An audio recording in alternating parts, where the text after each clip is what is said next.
സംസ്ഥാനത്ത് പ്രതിപക്ഷത്തിന്റെ പ്രതിരോധ പ്രവർത്തനങ്ങൾ പാളുന്നു. പ്രളയക്കെടുതിയിലും PM ശ്രീയിലും സ്വീകരിച്ച നിലപാട് പാളിയതോടുകൂടി ഏറ്റവും ദുർബലമായ പ്രതിപക്ഷമായി CPM മാറുകയാണ്. അതേസമയം സർക്കാരിന്റെ കപടവാദങ്ങൾക്കും ജനദ്രോഹ നയങ്ങൾക്കുമെതിരെ പ്രതിരോധം തീർക്കുന്നത് BJP ആണ്.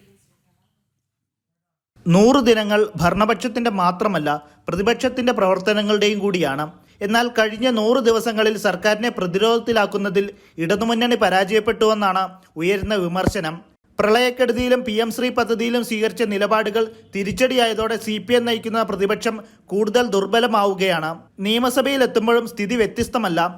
അടിയന്തര പ്രമേയങ്ങളിൽ ശക്തമായ വിഷയങ്ങൾ ഉയർത്തിക്കാട്ടുന്നതിലും സർക്കാർ മറുപടികളിൽ തുടർ ചോദ്യങ്ങളിലൂടെ സമ്മർദ്ദം ചെലുത്തുന്നതിലും പ്രതിപക്ഷം പിന്നോട്ട് പോയി.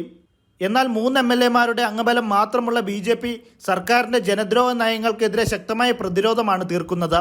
പ്രളയകാലത്തെ വീഴ്ചകളും മത്സ്യത്തൊഴിലാളികളുടെ രക്ഷാപ്രവർത്തനം വൈകിയതുമടക്കം നിരവധി വിഷയങ്ങൾ സർക്കാരിനെതിരെ ഉയർന്നിട്ടും പ്രതിപക്ഷത്തിന്റെ ഇടപെടൽ കാര്യമായി ഉണ്ടായില്ലെന്നാണ് ആക്ഷേപം.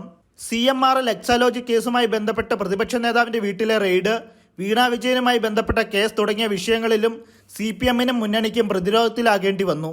നയിക്കാൻ പ്രതിപക്ഷ നേതാവ് മുന്നിലുണ്ടെങ്കിലും പ്രതിപക്ഷത്തെ നയിക്കുന്നതിൽ പിണറായി വിജയന്റെ നേതൃത്വം ഫലപ്രദമാകുന്നില്ലെന്ന വിമർശനവും മുന്നണിക്കുള്ളിൽ തന്നെ ഉയരുന്നുണ്ട്. കഴിഞ്ഞ 100 ദിവസങ്ങൾ വിലയിരുത്തുമ്പോൾ ഇടതുമുന്നണിയേക്കാൾ കൂടുതൽ കാര്യക്ഷമമായി പ്രവർത്തിക്കുന്നത് BJP-യുടെ 3 MLA-മാരാണ്. ജനം, തിരുവനന്തപുരം.